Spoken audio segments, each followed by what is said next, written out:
दुश्मनों को गिरा के हम दम लेंगे इंशाअल्लाह ताला। जिन्होंने सीमांचल को पिछड़ा रखा उनको हम शिकस्त देंगे। मैं आपको बताने आया हूं कि 5 साल पहले आपने मजलिस इत्तेहादुल मुस्लिमीन पतंग छाप के उम्मीदवार को वोट देकर कामयाब किया था और उस शख्स ने जनता को, जो कि हाट की जनता को, सीमांचल की जनता को धोखा देकर राजद में चला गया और वो समझ रहा है कि वो बड़ी कामयाबी से ये इलेक्शन जीत जाएगा। सुनो शाहनवाज, तुम रोते हुए हमारे पास आए थे, हमने तुमको टिकट दिया, जो कि हाट की जनता ने तुमको टिकट नहीं दिया, जो कि हाट की जनता ने पतंग छाप पर बटन दबाया था। और सुनो, इंशाअल्लाह ताला अब की बार तुम्हारी जमानत जब्त होगी। शाहनवाज, तुमने अपने साथ 3 विधायक को तोड़ा। इज़हार असफी साहब ने हमको बताया कि तुमने सबके नाम पर पैसा लिया, उसको हजम कर लिया और तुमने सीमांचल को धोखा दिया। इंशाअल्लाह ताला शाहनवाज की जमानत जब्त करवाएंगे आप।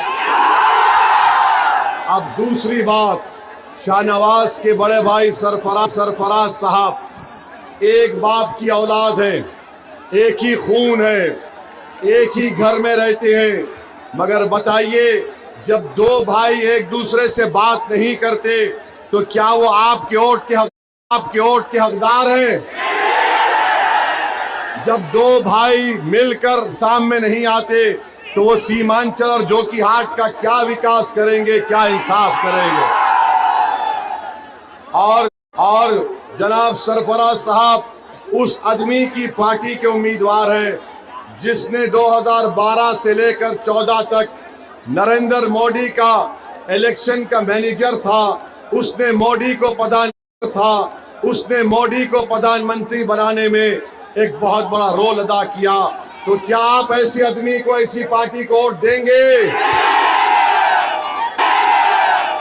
तीसरा है तीर छाप है, जिसने मोदी के साथ मिलकर भारत की पार्लियामेंट में वक्फ का कानून बनाया। क्या आप ये चाहेंगे कि बिहार में मस्जिदों को, दरगाह, खानका, कब्रिस्तानों को आपसे छीन लिया जाए? क्या आप इस वक्फ के काले कानून के खिलाफ पतंग छाप को वोट देंगे? आप वक्फ की जायदाद को बचाने के लिए पतंग छाप को वोट देंगे? क्या आप मस्जिदों, दरगाहों को बचाने के लिए पतंग छाप को वोट देंगे? क्या आप संविधान को बचाने के लिए पतंग छाप को वोट देंगे? जवाब आपको तेजस्वी को देना है कि तुमने हमारे विधायक को, जिसको हमने वोट डाला था, उसको नहीं दिया था, मजलिस को दिया था। सीमांचल की नाइंसाफी आपको जवाब देना है। तेजस्वी को आपको जवाब देना है। मोदी को और नीतीश कुमार को। मेरे अजीज दोस्तों और बुजुर्गों, इतना बड़ा काला कानून बनाया गया है और राजद के नेता तेजस्वी आकर कहते हैं कि शाहनवाज को मंत्री बनाएंगे। तेजस्वी, तुम अब मुख्यमंत्री नहीं बनोगे, सीमांचल का बेटा मुख्यमंत्री बनेगा। राजद के ना पड़ता है कि सरफराज हो या शाहनवाज हो, वो जोकीहाट को समझते हैं उनकी विरासत है। याद रखो, भारत आजाद हो चुका है। वो 9वीं पास है, 9वीं पास मुख्यमंत्री बन सकता है। जिसको उन्होंने 12वीं जमात नहीं पास करवाया उसको कह रहे वोट दो, नौकरी दूंगा। ओवैसी आपसे वादा कर रहा है कि सीमांचल के बच्चे और बच्चियों को 12वीं क्लास का इम्तिहान में पास करवाएंगे। इस पर दम नहीं, खत्म नहीं करेंगे, बल्कि ओवैसी और मजलिस यहाँ पर सीमांचल के बच्चों को इंजीनियर बनाना चाहती है, ताकि सीमांचल का बेटा ऐसा पुल बनाएगा जो नीतीश कुमार और राजद और मोदी ने नहीं बनाया। जो 15 साल लालू और उनकी पत्नी मुख्यमंत्री रहे हैं, 4 साल तेजस्वी उप मुख्यमंत्री रहा है। 20 साल से नीतीश कुमार मुख्यमंत्री हैं। 11 साल से नीतीश कुमार मुख्यमंत्री हैं।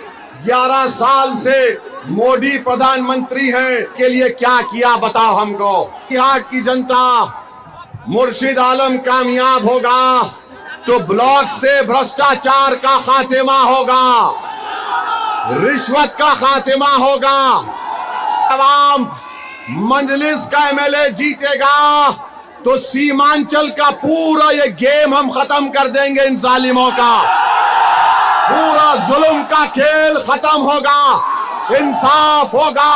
यूर अवाम, तीर छाप वालों, क्या तुम वफ़ के कानून को मानते हो? बताओ, तुम्हारी जबान क्यों खामोश बैठ गई जब मोदी आकर सीमांचल में कहता है कि घुसपैठियां हैं? बताओ मेरे भाई, क्या जोकीहाट में कोई बांग्लादेशी नेपाली है? कोई बांग्लादेशी नेपाली है? क्या हम भारत के नागरिक नहीं हैं? तो मोदी सुनो, अमित शाह, नीतीश कुमार, तुम सीमांचल को बदनाम करने का काम कर रहे हो। यहां पर भारत के नागरिक रहते हैं, तुम सीमांचल में एक समुदाय को, एक मजहब के मानने वालों को बदनाम करना चाहते हो। इसका जवाब जोकीहाट, तीर छाप और मोदी को 11 तारीख को देंगे ना। कैसा देंगे? बटन दबाकर, पतंग छाप पर। एक बाप के 2 बेटे हैं, दोनों इलेक्शन लड़ रहे हैं और दोनों एक दूसरे से बात नहीं करते, नफरत करते हैं। जब 2 भाई एक मां के बेटे हैं, नहीं बात करते। जोकीहाट की जनता, तुम उस घर की तरफ मत पलट कर देखो जिस घर के भाई एक दूसरे से मोहब्बत नहीं करते।